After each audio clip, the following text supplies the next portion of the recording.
Hello, and welcome back to Radiance Realty. My name is Carlene Herring, owner, broker, and licensed real estate instructor here at Radiance Realty Associates. Today, we're going to be discussing some excerpts from my first-time homebuyer guide. Okay, so make sure you guys get a good look at it. So what I did was I decided to create this guide to assist my first-time homebuyers. As you know, or if you've been through the process, buying a home for the first time can be very, very, very stressful, overwhelming, and just mentally exhausting. So what I did was I created this guide to assist them, to kind of give them what to expect, and it's very helpful, very insightful. What I did was I compact the whole process into 10 chapters, I guess you want to call them, 10 chapters. So what I did was each chapter tells you about, and I made them 1 through 10. So number 1 through 10, it'll tell you about what to expect. I even added some tips in there for you guys, so that way it'll really give you a better idea what it is that we're going to be doing, how the steps work, and ultimately step 10, of course, will be closing. So it's really helpful. I do have these copies available. I have paper copies as well as digital copies available. So if you are interested and you do want more information, please feel free to let me know. Okay, so we're going to talk about one of the 10 chapters or topics, and we're going to talk about, I realized I've been really talking about a lot of buyer related topics. So I said, hey, let's keep it that way for now. So we're going to talk about number 3. Number 3 is touring homes. Okay, so this is what you can expect when you're out shopping for a home. Okay, so let's jump right into it, guys. So, touring homes. So the first thing you want to do when you're out shopping for a home is make a list of all the things you need and want in a new home. Okay, think about how many bedrooms, how many bathrooms you and your family need. Okay, do you want a big kitchen, or is a fenced-in yard more important to you? So this is the time to sit down, take your time, and think about it. If you want, what I normally tell my clients to do, depending on your budget and what your pre-approval is, get a sheet of paper and write everything down. Anything you ever wanted in the house, write it down. Okay? The list may be very, very full, but don't worry. So from there, I tell them, hey, write down all your wants and needs. Make a huge list. From that list, then now it's time to filter.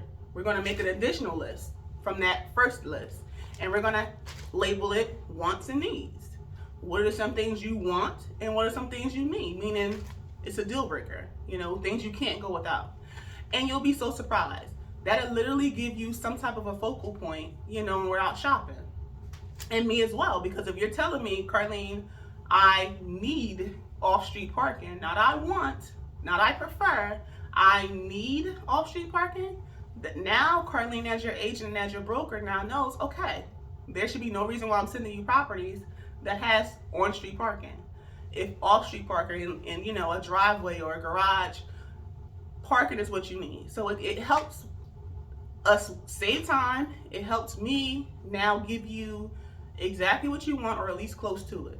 Okay, so do yourself a favor, create that list to just pretty much give you a better idea, because you may be surprised when you really sit down and think about and just pour all that out on a sheet of paper as far as what it is that you actually want. Okay, so from there it says we will start touring homes and weigh all of the positives and negatives. So what I tend to do after we show a property, I ask my clients, how are you feeling? Is this the one? And we kind of, create that dialogue from there. So again, we kind of weigh our options, positive and negatives about the houses that we've shown that day. From there it says, once you find the house, okay, which is our goal, once you find the house, the next step will be to make an offer and go through any negotiations. So that kind of leads us into topic number 4, which is make an offer. So I'll stop there on that subject. But what I did do is I actually put some tips at the bottom. So I put 3 tips to help you here, and I'll go through those as well. So number 1 is take photos with your phone while visiting each house. And I tell my clients to do that all the time, especially if I feel like they're falling in love with it. I say, hey, look, you know, because you're like walking on cloud 9 right now, right? Go back through the property, take your phone out, record, you know.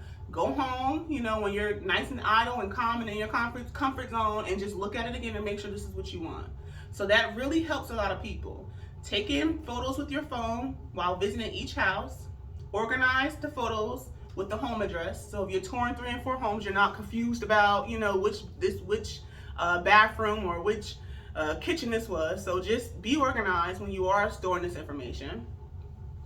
And you're going to do that so that way you can remember the details later. Okay, so that was tip number 1.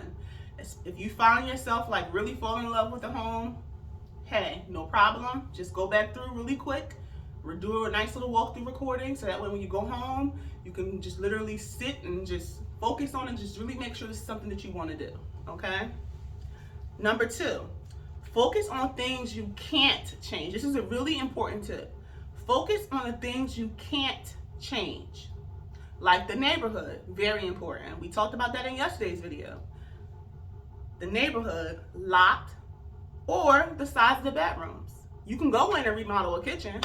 You can go in and fix a hole or a loose, you know, handrail, but you can't change the neighborhood, you know. You can't change the lot size. You can't change the size of the bedrooms, you know, unless you have space and buildable land to do it on, you know. So that's what you need to focus on, the things that you can't change while you're there, you know. And if that list of can'ts outweighs the good here, maybe that's not the property we need to be putting an offer in on, okay? So again, these are tips to help you kind of give you a better idea as to what it is that you are looking, not even what it is you're looking to do, but just what it alleviates us wasting time. It alleviates you pretty much getting emotionally attached to each property we're looking at.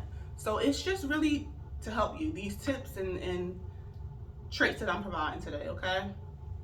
Last but not least, test things as you walk through the home. So I'm not telling you to go in there and touch every little thing, but there's nothing wrong with running the water. There's nothing wrong with checking under the sink to make sure there's nothing leaking, you know. Just test things as you walk through the home. Open and close the window. You know, and again, this is especially if you find yourself like, okay, this could possibly be the one, you know.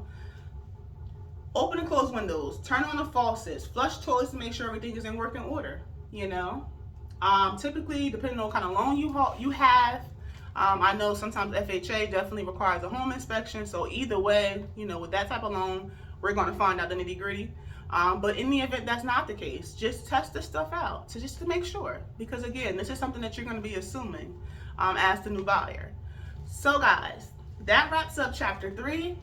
If you guys want to hear more, or you know, want me to go through more topics of our first time home buyer guide, I'm here for you. Let me know. And I really appreciate you guys watching. I hope you guys are having a great day.